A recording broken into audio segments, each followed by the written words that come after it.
प्रातःस्मरण. आज आपण प्रातःस्मरण सकाळी उठल्यानंतर कोणाकोणाचं करतो याविषयी थोडेसे जाणून घेऊया. सकाळी आपण बेडवरती उठून बसतो, मांडी घालून बसतो, लगेच उठत नाही. आपल्या दोन्ही हातांकडे, तळ हातांकडे पाहतो, त्यांना एकमेकांवर चोळतो, डोळ्यांवरून फिरवतो आणि एक श्लोक म्हणत असतो. कराग्रे वसते लक्ष्मी, करमध्ये सरस्वती, करमूले तु गोविंदम, प्रभाते करदर्शनम. त्याच्यानंतर आपण आपल्या हातामध्ये असलेल्या कराग्रे म्हणजे हाताच्या अग्रावरती जी बोटं आहेत लागलेली, पाची बोटं, तिथं कोणी कराग्रे वसते लक्ष्मी, करमध्ये सरस्वती, तळ हातावरती सरस्वती, करमूले आपल्या कर म्हणजे तळ हाताचं जे मूळ आहे, मनगट आणि पंजा याच्यामधला जो भाग आहे, याला करमूले तु गोविंदम, प्रभाते करदर्शन असं आपण करतो. कराग्रे वसते लक्ष्मी, करमध्ये सरस्वती, करमूले तु गोविंदम, प्रभाते करदर्शनम. अशा प्रकारे आपण या तिघांचं म्हणजे लक्ष्मी, सरस्वती आणि गोविंद या तिघांचं स्मरण करतो आणि त्यांचे आभार मानतो की आजचा दिवस तुमच्या कृपेने मला लाभला आहे, मी तुमचा आभारी आहे. त्याच्यानंतर आपण उठून सरळ बाकीचे प्रातःविधी करायला सुरुवात करतो. या आभार मानण्याच्या प्रक्रियेमध्ये आपण एक गोष्ट विसरतो, हे माहीत असून विसरतो, कारण आपल्याला माहीत नाही आहे म्हणून ती चूक नाही आहे, पण माहीत झाल्यानंतर तरी ती करावी असं वाटतं. तर तिथेच मांडी घालून बसायचं, लगेच उठायचं नाही. काय करायचं? समुद्रवसने देवी, पर्वतस्तनमंडले, विष्णुपत्नीं नमस्तुभ्यं, पादस्पर्शं क्षमस्व मे. म्हणजे पृथ्वीला आपण नमस्कार करतो. समुद्रवसने देवी, पर्वतस्तनमंडले, हे सगळे जे आहे पृथ्वी तत्वाचा श्लोक आहे, त्याचा आपण त्या पृथ्वी तत्वाचे आभार मानतो. त्याच्यानंतर गंगे च यमुने चैव गोदावरी सरस्वती, नर्मदे सिंधू कावेरी, जलेस्मिन् सन्निधिं कुरु. या पंच नद्या ज्या आहेत त्यांचं स्मरण करतो. म्हणजेच आपतत्वाचं आपण जे प्रतीक मानलेले आहेत, या 5 नद्या आपल्याला प्रत्यक्ष उपलब्ध आहेत, त्यांचं आपण स्मरण करतो आणि त्यांना कृतज्ञताभाव व्यक्त करतो. त्यानंतर गायत्री मंत्र, समजा संस्कृतमध्ये सगळ्यांना माहीत नसेल तर आपण एवढं म्हणू शकतो की जो सूर्य आमच्या बुद्धीला शक्ती देतो, त्याच्या सर्वश्रेष्ठ तेजाची आम्ही उपासना करतो, ते तेज आमच्या बुद्धीला योग्य कार्य करण्याची प्रेरणा देवो. म्हणजे तेज तत्वाला आपण नमस्कार करतो. तेज तत्वाचे 2 भाग आहेत, प्रत्यक्ष दिसणारा चंद्र आणि सूर्य. सूर्य हा तेज आहे, उष्ण आहे, आणि चंद्र हा शीतलतेचा प्रतीक आहे.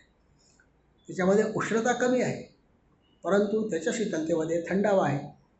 आम्ही दिवसभरच श्रम करून आम्हाला जी पण काही उष्णता प्राप्त होते, हे सूर्या, त्याच्यामुळे आमच्या बुद्धीला तेज प्राप्त होते आणि त्या तेज प्राप्त झाल्यानंतर जे आम्ही कर्म करत असतो, त्या कर्मांच्या शीळ दूर व्हावा, मनाला शांती मिळावी, यासाठी हे चंद्रा, आम्ही तुझा आभारी आहोत, कारण त्या शीतलतेमध्ये संपूर्ण सृष्टी रात्री विकसित होत असते.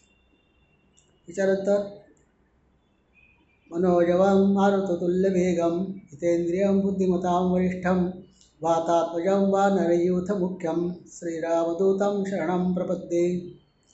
मनोजवं, मनोच्या वेगाने कार्य करणारा, मारुततुल्य वेग म्हणजे हनुमान, म्हणजे वायुपुत्र, म्हणजे वायुतत्वाचा आपण आभार मानतो. पवनपुत्र हनुमान जो आहे, कसा आहे तो? वायूच्या वेगाने सर्व कार्य करतो. तशाच प्रकारे कार्य करण्याची आम्हाला प्रेरणा मिळो, तशी शक्ती मिळो, तशी बुद्धी मिळो, तशी युक्ती मिळो, तशा प्रकारचा विवेक समाजात वावरताना आमच्याकडून घडव, आणि म्हणून आम्ही तुझी प्रार्थना करतो आणि तुझं स्मरण करतो आणि तुझ्याप्रती कृतज्ञता व्यक्त करतो. त्याच्यानंतर पाचवं तत्व राहिलं आता आकाश. काय करतो त्यासाठी कुठला श्लोक आहे? आकाशात पतितं तो यै यथा गच्छति सागरां सर्वदेव नमस्कारः केशवं प्रति गच्छति. आकाश तत्व या संपूर्ण विश्वाचा डोलारा याच्या आतमध्ये समावलेला आहे.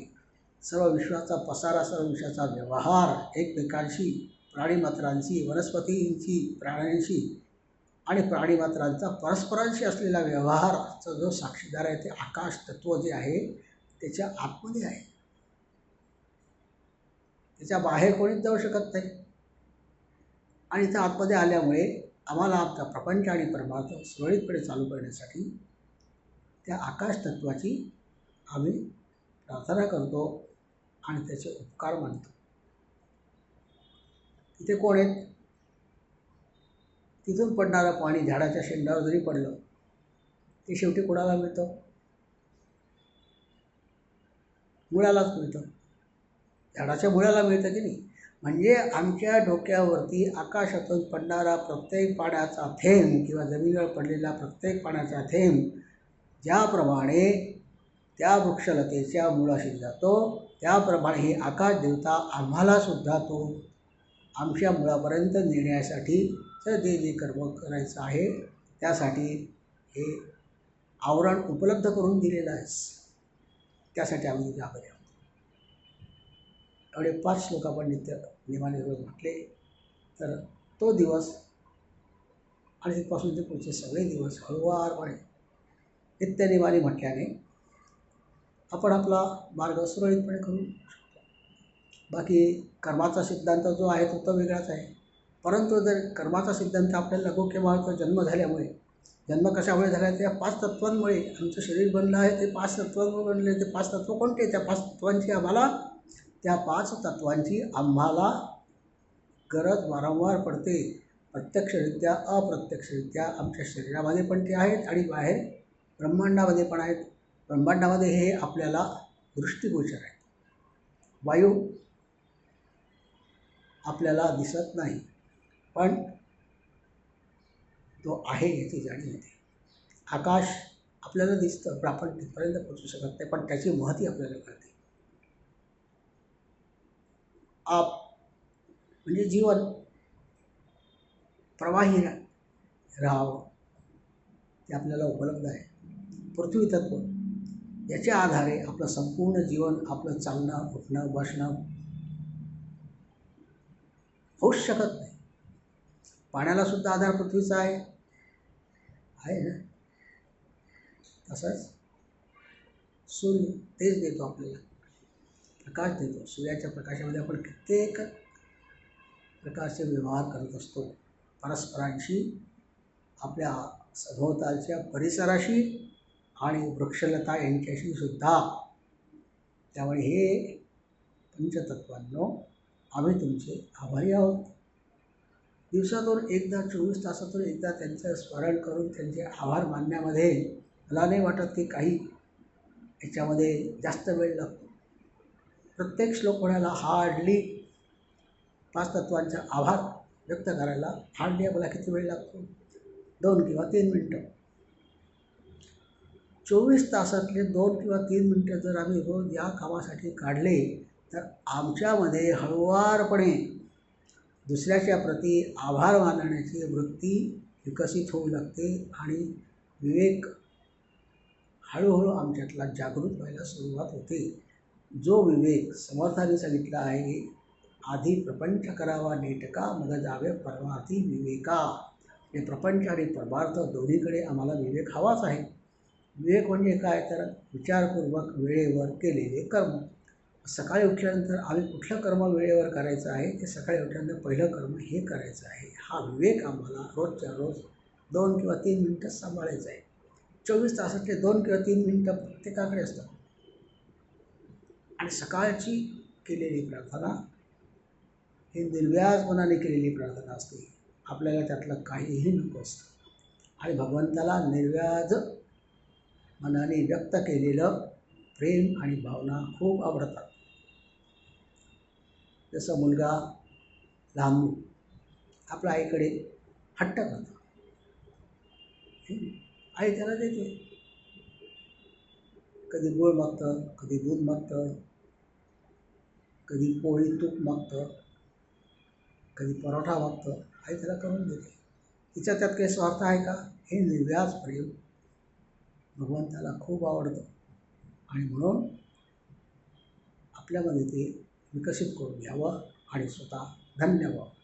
जय जय रघुवीर समर्थ.